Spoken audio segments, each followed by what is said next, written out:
You ever wonder what it would be like to be a water bear? Well, here's one reason why it totally sucks. You can't get a date. Our story begins with Gary the water bear, who has survived boiling water, outer space, and being microwaved. But today, he's emotionally destroyed. Why? Well, yesterday was his first date with his micro Tinder match Hydra Queen 93. He was so excited. He put on his best shirt, the one with the little holes that lets you breathe underwater. He practiced his best pickup lines, the ones that always get the girl's attention. And then he waited. She didn't show.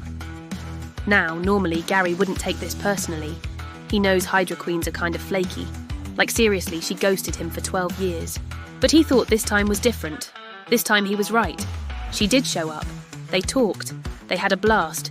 They made plans for the next day. And then she disappeared again. Again, Gary took it in stride. He shrugged, shook off the pain and went back to his normal routine. That's right. The microscopic creature known as a water bear that can survive being boiled alive and frozen in liquid nitrogen has a heart. A heart that can break from a bad breakup. Let's rewind a bit. Meet Gary. Gary the water bear. Gary was born 200 years ago in a remote Siberian lake. He spent most of his existence hanging out with his buddies in the moss, having the time of his life. But he's also gone viral.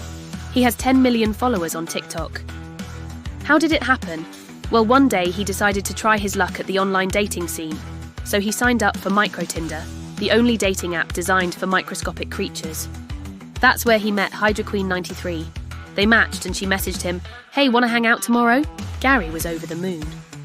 He immediately stopped what he was doing, which at the time was photobombing a microscope stream on TikTok Science.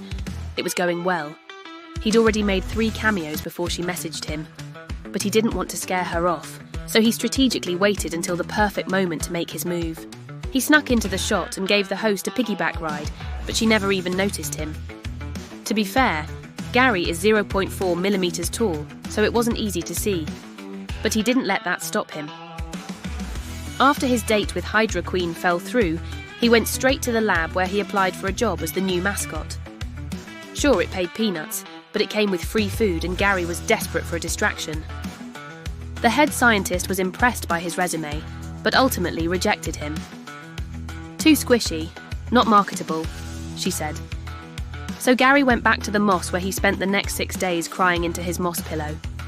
It wasn't until last Thursday that his cousin Barry showed up for their weekly game of moss ball. Barry was a legend in the moss ball community. He'd been featured in a science book once. He was known throughout the whole forest floor for his sick moss ball skills. But he was also kind of a jerk, always bragging about how great he was and making fun of Gary for being a loser.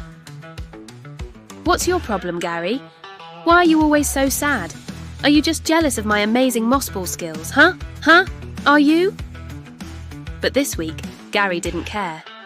He was too busy feeling sorry for himself. He hadn't moved since last Sunday. He hadn't spoken a word. He hadn't even touched his food.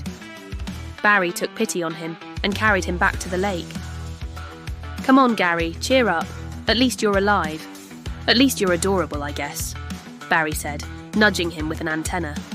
Then they both fell silent. Being invincible has its perks. You don't have to worry about dying. You don't have to worry about being eaten. You don't even have to worry about running out of moss. But sometimes, just sometimes, it really sucks. It's me. Thanks for watching. If you liked this video, hit subscribe.